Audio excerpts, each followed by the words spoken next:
Muy bien, vamos entonces a principiar el día de hoy a hablar sobre las inferencias estadísticas, ¿verdad? Entonces, lo primero es que me pregunto, bueno, ¿cómo infiero en base a muestras, ¿verdad?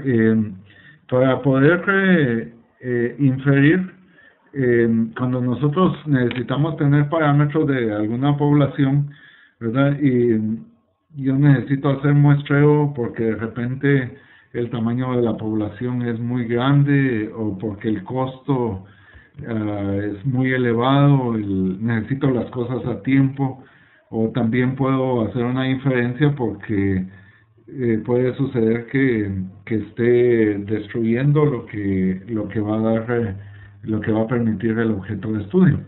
Entonces, lo que nosotros podemos hacer es hacer un muestreo estadístico.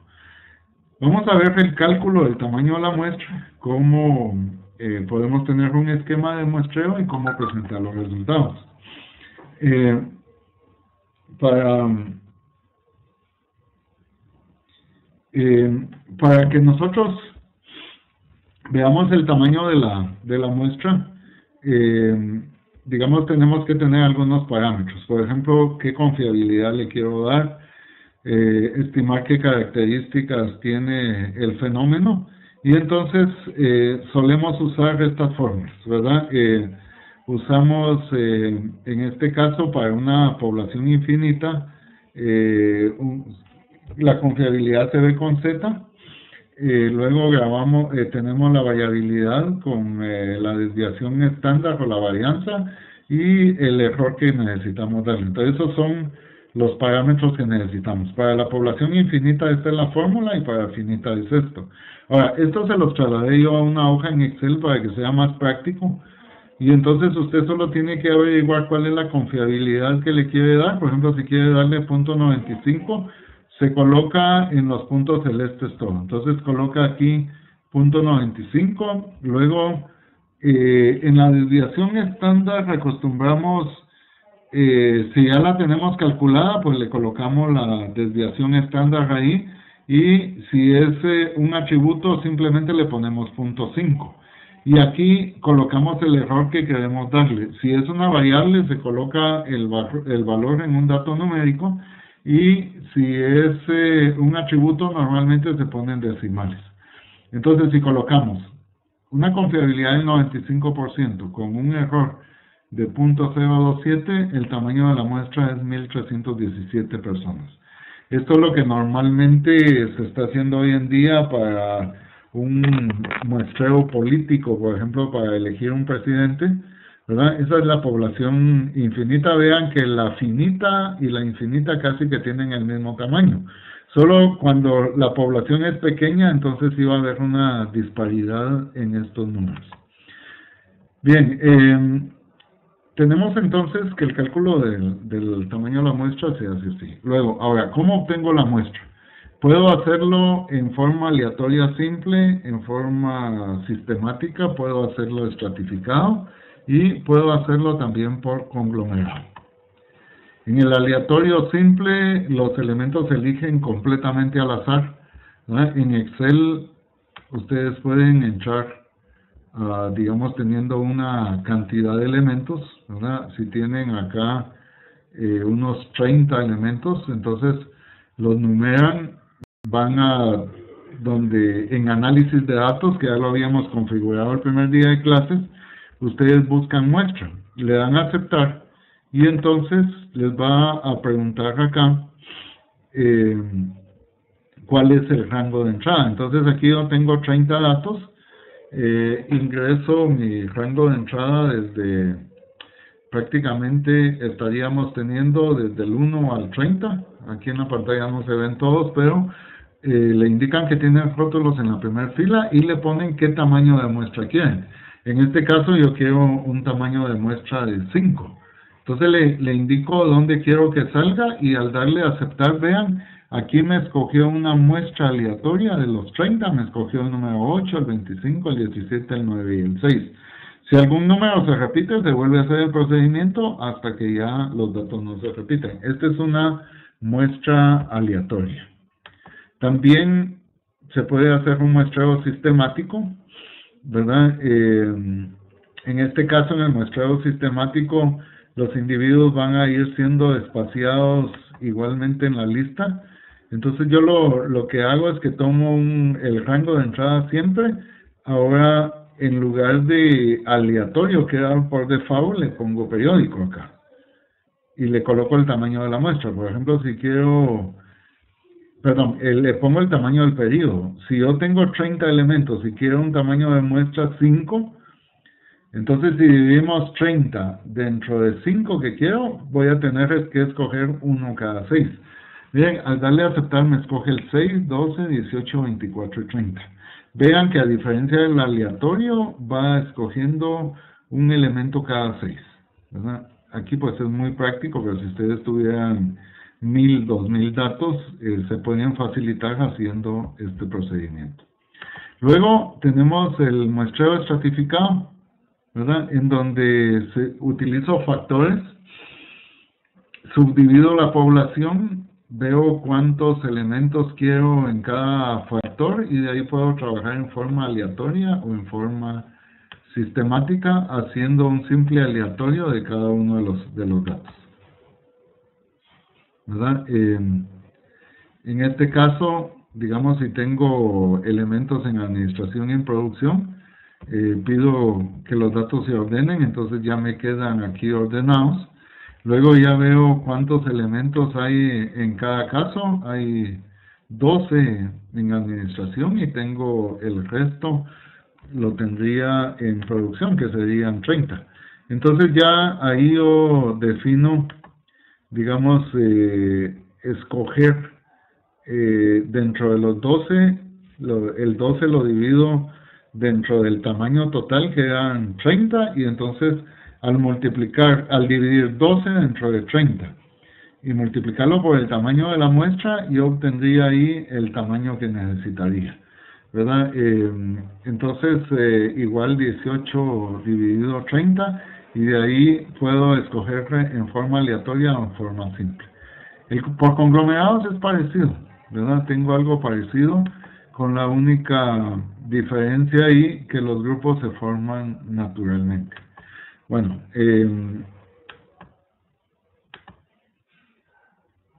ahora, ¿cómo presento los resultados? Cuando ya tengo yo los resultados de una muestra, por ejemplo, un dato muestral que es la media, siempre para presentarlo en función de la población tengo que presentarlo con un intervalo de confianza. La media de la población va a ser igual a la media de la muestra más menos un error. El error se calcula tomando la desviación estándar, dividiéndolo dentro de la raíz del tamaño de la muestra y luego multiplicado por z, ¿verdad? Entonces ahí tendríamos nosotros la forma de presentar los resultados como un intervalo de confianza. Digamos que si por ejemplo yo quiero calcular la media de ventas de pequeñas tiendas en una ciudad con una confiabilidad del 95%, de acuerdo a la normal, si van a buscar en normalización, el tamaño de Z para 95% sería 1.96, ¿verdad? Entonces tendríamos que tomar la desviación dividido la raíz del tamaño de la muestra, que en este caso es 1000, y entonces tendríamos 200 partido la raíz de 1000 por 1.96, estaríamos teniendo que la verdadera media de la población sería la media de la muestra más menos 12.40. Entonces la media poblacional anda entre 1487.60 hasta 1512.40. Es decir que los resultados no se presentan en forma puntual, sino que lo presentamos como un intervalo de confianza, agarrando el resultado de la muestra y sumándole y restándole el error, que ya vimos cómo se calculó. En Excel es muy simple. Si yo tengo los resultados de la muestra, ingreso mis datos y lo que tengo que hacer es que aquí donde dice mi nivel de confianza para la media, sigue adelante. Adelante.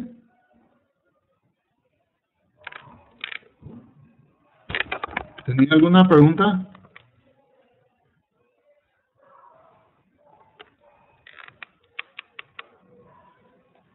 Por favor, apúntenla y la vemos al final. En Excel, lo que tenemos que hacer es ingresar los datos con la herramienta de estadística descriptiva que se busca en datos, análisis de datos, estadística descriptiva, que ya lo vimos el primer día de clases. La diferencia es que usted tiene que colocarle el nivel de confianza aquí. Aquí le pone la confiabilidad que quiere. El por default es 95%. Igual le puede poner 90, le puede poner 99. Esto nos va a tirar a nosotros prácticamente el error aquí abajo, miren, 10.41. Solo que Excel utiliza TSUD en lugar de Z. Si yo lo quiero sacar con Z, tengo que multiplicar este error típico que está acá, que esto resulta de dividir la desviación dentro de la raíz de n y multiplicarlo por z. Entonces con z el dato es más fino, da 9.71.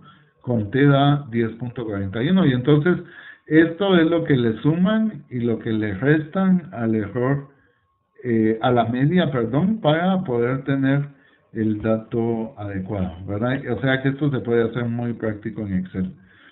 Ahora, si en lugar de una media fuera una proporción para atributos, entonces aquí nosotros tendríamos una proporción que va a ser igual a la proporción en el caso de la muestra más o menos un error. Ahora, como en binomial la desviación estándar se ve como la N por P por Q, en este caso tendríamos la raíz de P por Q, porque el N está implícito porque es una muestra. Y lo dividimos dentro de la raíz de N y multiplicado por Z en este caso, ¿verdad? Entonces ahí tendríamos un atributo. Por ejemplo, si yo quiero calcular la proporción de personas que prefieren una bebida X con una confiabilidad del 95%, ¿verdad? Y realicé una muestra de 900 tiendas, y de ellas 405 prefirieron la bebida, la proporción de la muestra sería dividir el 405 dentro de 900, que era el tamaño total. Entonces, 0.45 es lo que está prefiriendo, en este caso, la bebida en particular, ¿verdad? Luego tendríamos que la verdadera proporción sería la proporción de la muestra, que es 0.45, más menos el error, ¿verdad? Y este error, que es 0.0166, resulta de multiplicar P por Q, ¿verdad? Como P es 0.45, Q es 1 menos P, sería 0.55. La suma de estos dos debe dar 1. La raíz de eso, dividido la raíz del tamaño de la muestra, que es 900, me da este 0.0166. Listo, se lo sumo y se lo resto al 0.45 y tendríamos una probabilidad que va a ir desde 0.43 hasta 0.46 aquí en este caso. Muy bien, en el caso de la otra inferencia, que sería el análisis de regresión y correlación, estamos cambiando hacia otro tema. Yo quisiera ver si hay alguna pregunta con el tema anterior. Recuérdense que todo esto está grabado en videos. Doctor, con una consulta en la tabla esta que usted nos envió del tamaño de la muestra, decía que en el error se colocaba en decimales, si era atributo o si era variable, no le entendí bien. Si es atributo, se colocan decimales, porque en atributos los datos van a ir de 0 a 1. Entonces, digamos, si el error es de 3%, se pone 0.03. Si es una variable, por ejemplo, si yo hablo del peso de una persona, yo voy a estar diciendo que el peso tenga un error de 5 libras, por ejemplo. Entonces ahí se coloca 5, ¿verdad? Porque sería la media más menos ese error, ¿ok? Ya, gracias. Por ejemplo, entonces, si habláramos de horas, se coloca ¿qué sería? Un número entero. Sí, el número de horas.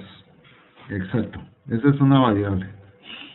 Muy bien. Ahora, regresión. En la vida cotidiana nosotros encontramos muchos fenómenos donde vamos a tener relación entre dos o más variables. Por ejemplo, el tamaño del motor de vehículos y el consumo de combustibles. El consumo de combustible siempre va a estar dependiendo del tamaño del motor del vehículo. Entonces voy a tener una variable que en este caso es consumo del combustible, que es la variable dependiente, ¿verdad? El consumo depende del tamaño del motor, entonces el tamaño del motor es independiente. A la dependiente se le indica con una Y a la independiente con una X. Tendríamos, por ejemplo, ventas realizadas por vendedores y años de experiencia del vendedor. En este caso, la relación, digamos, entre ventas y años de experiencias, las ventas sería la dependiente y el año de experiencia sería la independiente. Ahora, esta expresión se puede expresar en forma matemática, eso es hacer regresión, se puede utilizar para hacer predicciones. Para ello vamos a definir una ecuación que esté relacionando las variables. Normalmente, por ejemplo, si tengo el resultado de 20 tiendas y tengo los datos del número de clientes que entran a la tienda y las ventas que generan esa cantidad de clientes, observen que si ingresan pocos clientes, ¿verdad?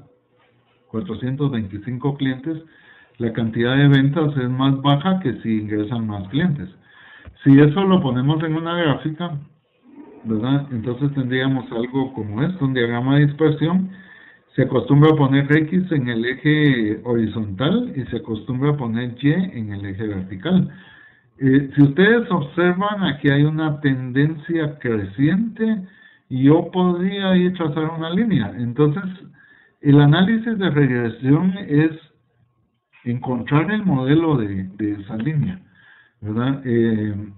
Aunque puedo tener otros modelos, ¿verdad? Ese es un caso como este que tenemos acá, pero también puedo tener una exponencial como esta, puedo tener una en forma decreciente, puedo tener una parábola como este caso, ¿verdad? Podríamos tener una geométrica. Y si tenemos este caso de acá, ahí no hay regresión, porque mis datos están todos en forma dispersa. Ahora, si vamos a observar cómo calcular, están estas dos fórmulas, en donde ve, para poder formar la ecuación en una lineal, la ecuación siempre va a ser, la dependiente va a ser igual a un coeficiente A más un coeficiente B multiplicado por la variable independiente. ¿Cómo calculo A y cómo calculo B? Pues se hace a través de estas dos fórmulas, ¿verdad? ¿De dónde resultan? Pues resultan de un análisis en donde yo voy a tomar la línea con estos valores, voy a ver los puntos originales con respecto a la línea, y la línea va a tratar de explicar esto de tal manera que las distancias de los puntos a la línea sean lo mínimos posible. ¿Cómo averiguo eso? Esto solo lo estoy explicando para que vean de dónde salen las fórmulas, porque en Excel es muy práctico calcularlo. Entonces, calculo cada punto respecto a la línea. Todo eso, digamos, lo voy elevando al cuadrado y entonces yo voy porque si no se anulan, y entonces derivo con respecto a B0 y B1 en este caso, que para fines prácticos estaríamos hablando que esto sería prácticamente A y B. Luego lo igualo a 0 para encontrar el mínimo posible, y después que lo tengo igualado a 0 por ecuaciones simultáneas encuentro la fórmula de B y la fórmula de A, que en este caso está como B1 y B0. Ahora, en Excel esto es muy práctico de calcularlo. Si yo tengo esta hoja de cálculos, en Excel haciéndolo medio a pie voy a tener X, Y, la multiplicación de los dos, x al cuadrado y al cuadrado. Solo vacío esto en las fórmulas originales, acá, y obtengo que B es 8.58 y A es 2.491.60, ¿verdad? Al despejarlo acá y ponerlo ya en la ecuación, la variable dependiente va a ser igual a 2.491.60 más 8.58x. Ahora, si yo quiero pronosticar cuál sería el valor de las ventas, si a la tienda ingresan 700 clientes, por ejemplo, en esta ecuación que ya encontré, solo sustituyo el X por 700 y entonces encuentro cuál sería el valor de ventas. Si fueran 1000 clientes, sustituyo esto por 1000. Y entonces esto es una herramienta fabulosa de predicción. Muy bien, ahora, existe un coeficiente que se llama el de correlación. Esta es la fórmula.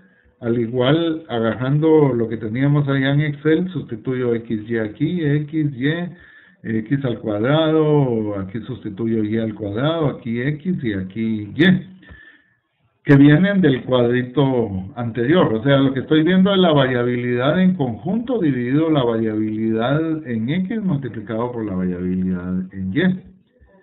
Y entonces, al despejarlo, me resulta un coeficiente de correlación de 0.95.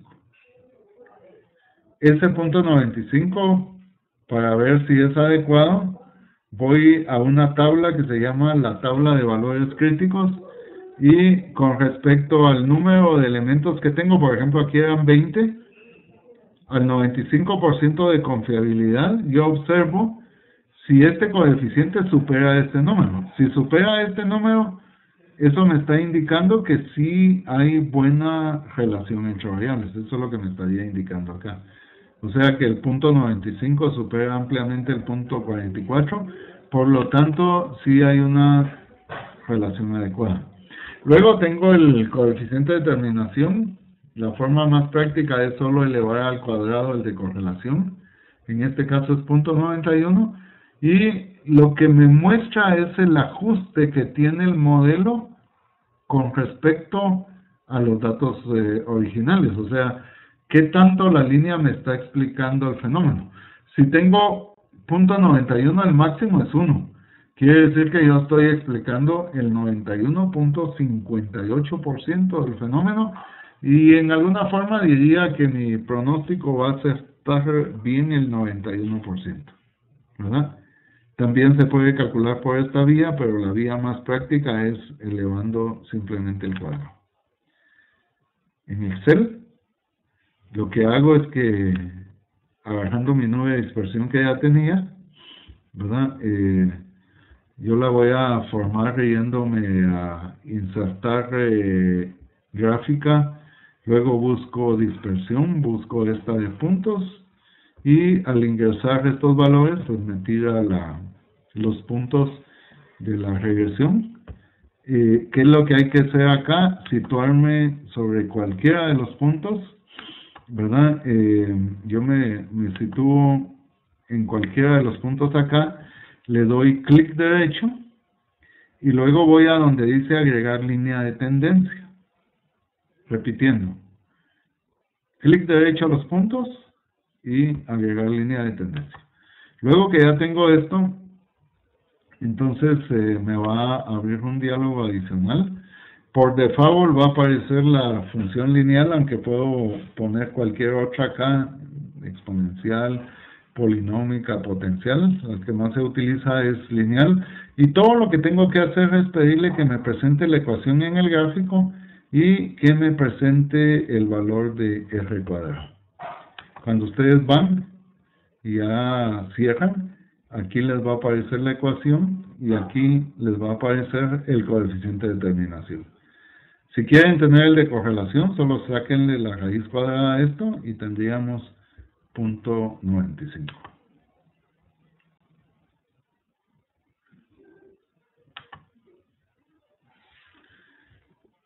Muy bien, puedo también sacar, por ejemplo, un geométrico, ¿verdad? Y puedo ver otro tipo de fenómenos,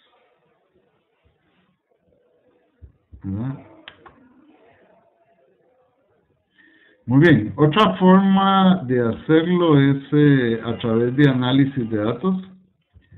En análisis de datos ustedes pueden ir a regresión, o sea, entran en datos, análisis de datos, regresión, colocan Y, que en este caso serían las ventas, y colocan X, que en este caso serían los clientes. Le indican que tenían rótulos, y luego si vamos hacia acá, nosotros vamos a tener los resultados, y en los resultados aquí tendrían el coeficiente de correlación, el de determinación. Aquí está el coeficiente A y el coeficiente B que me van a servir para armar la fórmula. Ahora, también esto lo puedo yo tener con una regresión múltiple. En el caso de una regresión múltiple, el modelo va a tener más de una variable independiente, ¿verdad? En este caso, el modelo ya es un modelo en 3 dimensiones, ya es un 3D. Yo tengo un cubo y ahora el modelo, digamos, de la regresión va a ser una lámina. O sea, esta lámina que tengo adentro de este cubo. Por ejemplo, si yo quiero analizar las ventas en un producto de jardinería, este ejemplo lo tienen ahí en sus materiales de apoyo como regresión múltiple, inferencias de los parámetros. Si al hacer la regresión simple obtengo que explico el 91.3%, tomando solo anuncios semanales de televisión contra ventas, pero quiero mejorar el modelo e ingreso la variable adicional de temperatura, entonces en este caso yo voy a tener las ventas, los anuncios y la temperatura. ¿Qué es lo que tendría que hacer? Ingresar en Y ventas y anuncios y temperatura lo ingresaría como una sola matriz. Vean, ingresaría la matriz completa desde aquí el D2 hasta el E20, o sea, ingresaría las dos. Esa es la diferencia con el anterior. Y entonces, acá yo coloco, me va a resultar el coeficiente de determinación, el de correlación, vea cuánto subió, el parámetro A, el parámetro de X1 que serían los anuncios, el de X2 que sería la temperatura, y ya me queda en este caso un modelo de tipo múltiple. Esa es la forma de realizarlo, ¿verdad? Entonces, usando el modelo, si yo pongo 4 anuncios y una temperatura de 70, sustituyo el 4 aquí en X1 y 70 en X2, y entonces puedo sacar un pronóstico para las ventas en jardinería en este caso, ¿verdad? Ahí lo tendríamos. Ahora, aquí es muy útil hacer también un análisis de correlación para ver si hay problema de multicolinealidad. El problema de multicolinealidad es cuando las variables independientes tienen mucha relación entre ellas, ¿verdad? ¿Qué hago? Voy a datos, análisis de datos, coeficiente y correlación, ingreso mi rango de datos y por default me lo va a dejar en columna, le indico que tengo rótulos acá y al darle a aceptar me va a tirar, miren, esta matriz. O sea, Y con X es 0.95, Y con X2 es 0.92 y X1 contra X2 sería 0.80. Lo que buscaríamos acá es que no haya mucha relación entre variables independientes, ¿verdad? En este caso hay una correlación muy alta porque está arriba de 0.44 esto de acá, entonces tengo un problema de multicolinealidad. ¿Qué tengo que hacer ahí? Pues eliminar la que contribuye menos. Voy a eliminar, en este caso, estaría eliminando una de las dos y entonces ya me quedaría con la variable adecuada. Muy bien, ahí estaríamos terminando en este momento y quisiera ver si hay algunas dudas, algunas preguntas. Estamos a la orden.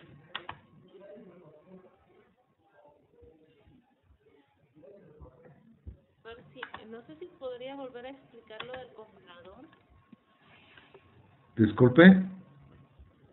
Si podría volver a explicar lo del comparador. Usted tiene un coeficiente de correlación que se lo tira ahí Excel y va a tener la tabla de valores críticos para ver si hay relación entre variables. Lo que le tire la correlación del fenómeno, o sea, lo que tire Excel debe estar por encima del valor crítico. ¿Cómo lo leo en los valores críticos de la tabla? Tengo que ver el número de datos y el por default es 95%. Entonces, usted agarra el número de datos, en este caso eran 20 datos, usted observa cuál es el comparador, que es .44, y si el que le tiró la regresión está por encima de ese .44, estamos bien. Gracias. Pero lo último que hice ahorita en el Excel, es que eso creo que no está en los videos. ¿Perdón? Sí, esta es una parte extra, me parece que solo... sí está en los videos, está en un video que tengo en clase, lo pueden ver. Pero aquí lo que estoy haciendo es una regresión múltiple. Todo lo que tienen que hacer es, en lugar de entrar solo un X, entran como una matriz completa los dos X, esa es la diferencia.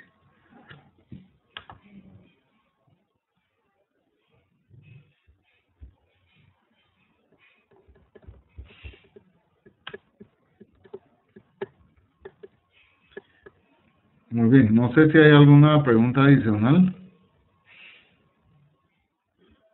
Buenas noches, doctor. Buenas noches. Mi pregunta es más por el trabajo final y por el examen. Ajá. Más o menos para que nos dé una idea qué pueda venir en el examen y más o menos el trabajo final, cómo es que hay que realizarlo. Bien, para el examen, por favor, todo lo pueden calcular en Excel. No vayan a ponerse a hacer nada a mano, practiquen en Excel y mejor lo hacen todo en Excel. Entonces yo les recomiendo idealmente que tengan dos computadoras, una donde estén haciendo sus cálculos en Excel, para que ya puedan subir los resultados en el GES. Va a venir de todo: análisis de regresión, probabilidades, regresión y algo de muestreo estadístico, pero todo se puede calcular desde Excel. ¿Y con el trabajo final, doctor? Respecto al trabajo final, usted lo que tiene que hacer en el trabajo final es simplemente buscar un problema en particular, ¿verdad? Usted busca un problema en el trabajo y lo que yo espero es que hagan alguna aplicación de lo que hemos visto en la clase a un problema en particular. Tiene que tomar una base de datos, identificar un problema, ¿verdad? Y a través de lo que vimos en el curso, usted trate de darle una solución. Aquí voy a permitirles, si se pueden buscar un socio, pueden ser 2 o hasta un máximo de 3 personas por grupo para facilitarles el trabajo, ¿ok? Muchas gracias, doctor. Doctor, yo tengo otra duda sobre lo que es el muestreo, no sé si me ¿Podría subirle un poquito de volumen a su micrófono? Sí, de que tengo todavía una duda respecto a lo que es el muestreo estadístico. En la actividad 3.2, donde entre las preguntas que dice el valor promedio de las cuentas por cobrar de esta población, y ahí se busca lo que es el intervalo de confianza. Ajá. Ajá. Si es variable, utilizo la fórmula de mu, y si son atributos, utilizo la de proporción. Ajá. Ahora, la pregunta es que luego la pregunta B dice el valor total de las cuentas. Ok. Ahí lo que tiene que hacer es agarrar cada extremo y multiplicarlo por el total de cuentas que tiene. Gracias, doctor.